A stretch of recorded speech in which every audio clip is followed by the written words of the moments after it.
I'm going to show you guys a really quick and easy way to put a circular frame or square frame over your face and then layer that on top of another one of your clips within DaVinci Resolve, kind of like you see right here.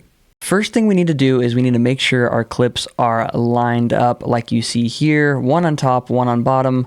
This is just a clip of my brother talking to the camera.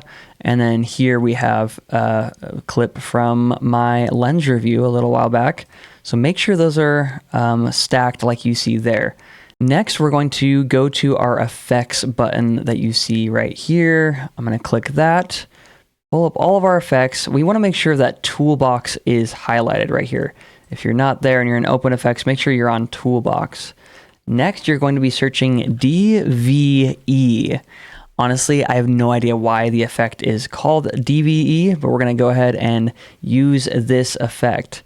We're going to drag that on top of our top clip that we want in the frame.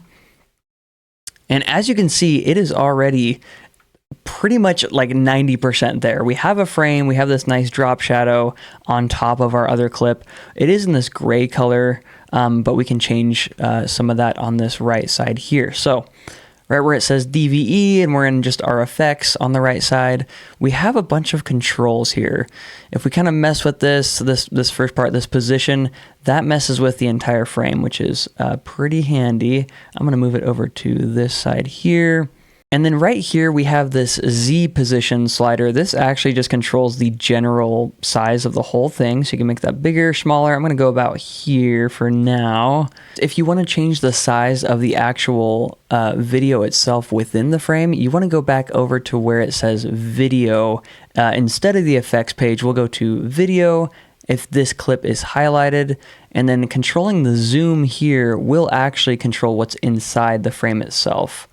And so in this case, going smaller will, of course, shrink the entire square size of the whole image.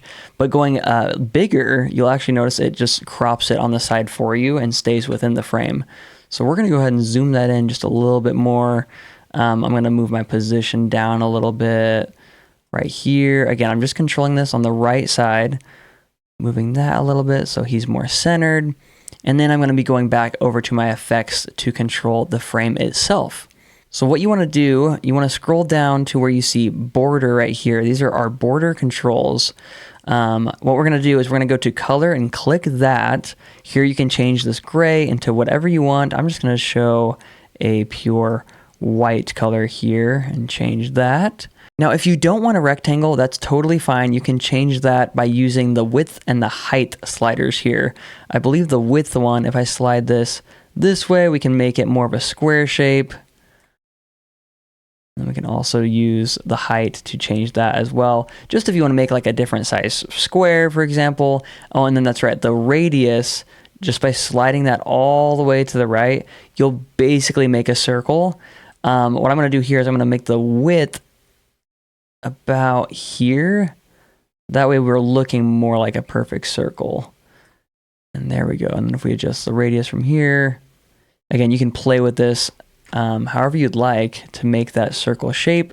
And then I want to move the position of the entire frame. So I'm going to move the position slider X right over here, just a little bit that way. I feel like we're a little too zoomed in, so I'm going to go back to video, zoom out just a smidge, kind of move him up, center him up. And I'm liking where that is at.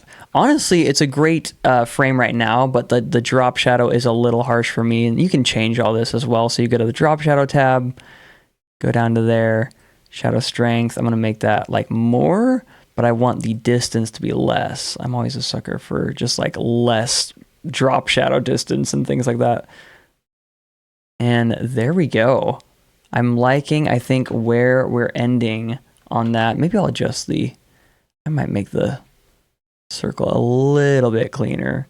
I think I'm going to make it more like that. Let me double check. There we go. That's more of a perfect circle. And that's all there is to it. Again, just drop in that DVE effect, mess with the sliders, and you have yourself a really nice, clean looking frame.